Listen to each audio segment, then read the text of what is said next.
Welcome, ladies and gentlemen. I hope you are good from wherever you are watching us, and you can just comment from which country you are watching us. Now, ladies and gentlemen, allow me to say a very big thank you for your support that you've been giving me in this channel. And I want you to know that your support is not taken for granted. Thank you very much for your continued support to our work in this channel. Before we continue, just a humble request for you to do me a favor, dear ladies and gentlemen. I humbly request you to subscribe to this channel if you've not subscribed yet. Activate the notification so that next time we do a video like this, YouTube will automatically notify you. Like our videos and comment to show your support to our work in this channel.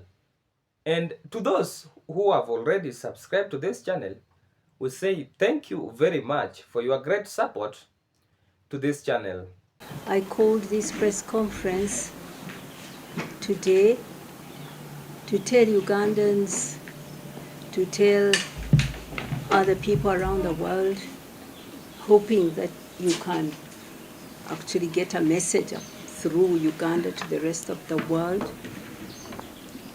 to those who care about Dr. Kizza Besigye, that he is not well, that he's ill, and I'm very concerned about his health.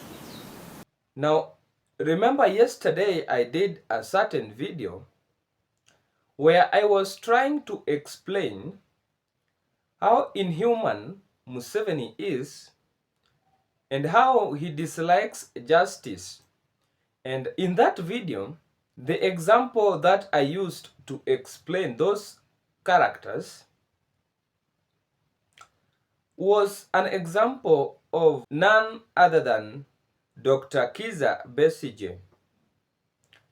And Kizza Besigye, who was an opposition in Uganda, went through a lot in the hands of Museveni by the rogue police officers and the military in Uganda. And the main reason, or the fact that even brought about his arrest, apart from those other cases or apart from those other claims that were put on him, is that the reason behind this, why Mr. Museveni has taken so much time and money and wickedness to frame an innocent man, is because he has an agenda that Besigye knows and Besigye opposes, and that is to extend his dictatorship through his son. After this election, in the next 5 years, we are going to see him make every effort to prepare and to install his son as the next president of our country.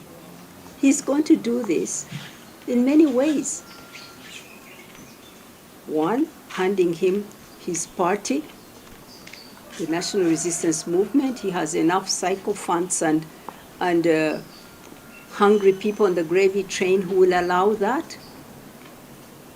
Then he will do changes in the military so that that man who is incompetent, whom we know is a loose cannon, threatens other countries, abducts citizens, tortures, and is proud, has promised to hang Besigye and has named where he's going to hang him. This is the kind of man he wants to lead our national army. So he will make changes there to give him the control. And now, news reached us yesterday that Kizza Besigye had been critically ill in the prison and was rushed to hospital for clinical checkup. Last Monday, the prison was closed to visitors. We were taken by surprise. I requested, and they said it would last a week because of elections. I asked whether I could take them some food because they were not ready with this order not to be visited for a week. I think I should explain that visitors are allowed on Mondays, Wednesdays, and Fridays at Luzira Upper Prison. And that is so because the prison is over congested. It has like 4 or 5 times more prisoners than it should have. They are not able to look after them. So most prisoners, their families bring them food and they cook for themselves. They don't allow in any way of, there's no refrigerator, nothing. Only raw food is brought, so you keep bringing. You bring one matoke, you come back after 2 days, you bring another, you bring beans, there's no facilities for storing for a couple of days. Those are the conditions. So on Tuesday, I was allowed to send their food, but not to see him. So his sister Margaret delivered food on Tuesday. And we didn't see him until this Monday, yesterday. I went to see him and found him very ill. And he told me that he had been ill since Saturday. He had acute stomach pain and his temperature was high. And he was severely dehydrated. He had refused to be treated by the prison authorities, his captors, and was insisting on being seen by his own doctor. And this happens after the prison's officers have denied Besigye from getting treatment from his personal doctor. And when Winnie Byanyima went to ask about the health status of Kizza Besigye, she was told that that can only be given, or that can only be done, if they've been given orders. And the prison's officer even warned Winnie Byanyima that if she talks about Besigye being taken to clinic, then they will not allow him again to see his personal doctor. So the Ugandan prison spokesperson, that is Frank Mbaine, dismissed Byanyima's claims and lied to Winnie Byanyima that Besigye was taken for a routine medical checkup, yet Besigye was still held in prison even though he was critically ill. Now this is happening in Uganda after Museveni has decided to punish all his opposition leaders who stood against him and stood by the people of Uganda for them to fight for justice and rights of the people of Uganda. Now, because Museveni, who we may say is a dictator and wants to rule Uganda, how he feels, because Uganda is now being ruled without laws being enforced by the government of Yoweri Kaguta Museveni. And Museveni, who has been in power since January 1986, is still making the opposition leaders suffer in his hands. And remember when Winnie Byanyima got to realize the status of Besigye, she demanded Besigye's immediate release, and she insisted that Besigye is innocent and the charges against him were state-framed and they should be dropped.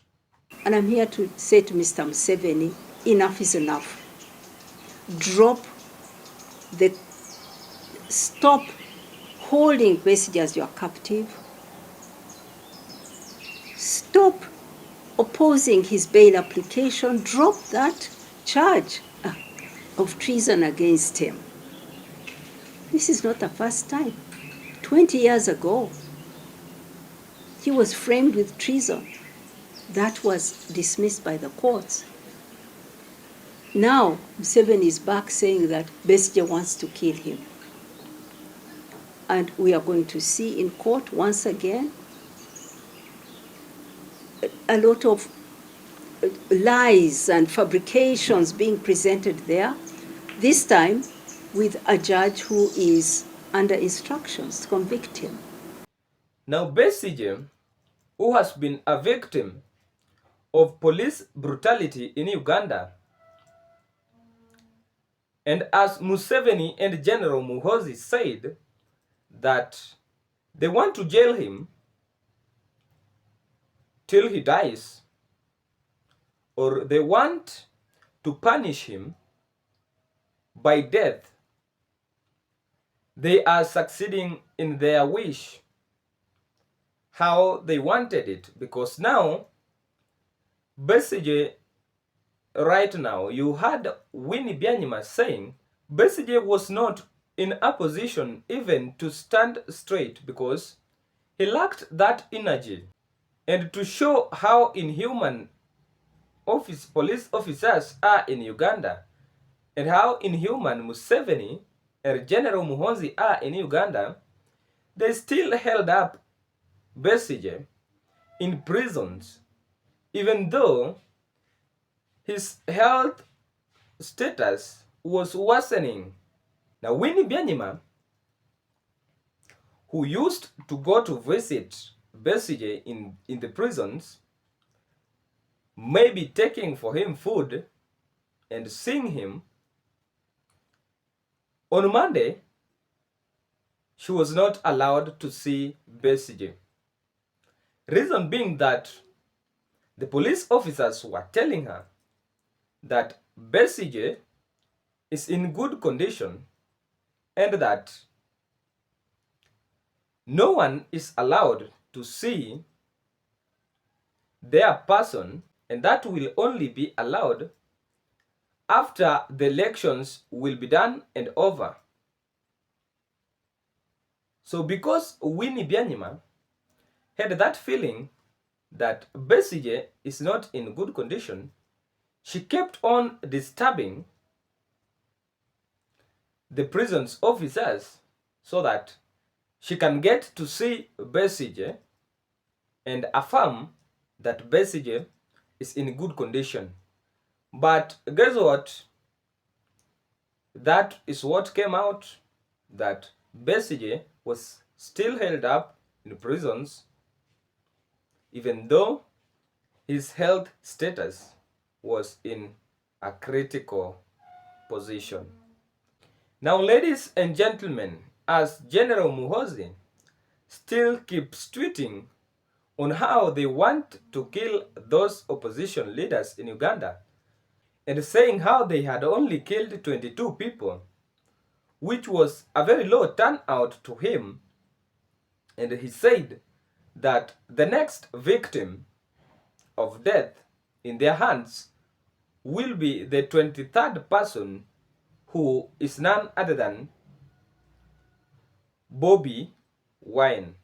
Now this can tell you how inhuman that family is, and because that family has decided to take over Uganda and rule Uganda as to how they want, it is high time now that the Ugandan people have to fight for their rights and freedom in their country, because the suffering they are going through is too much, and I feel like enough is enough,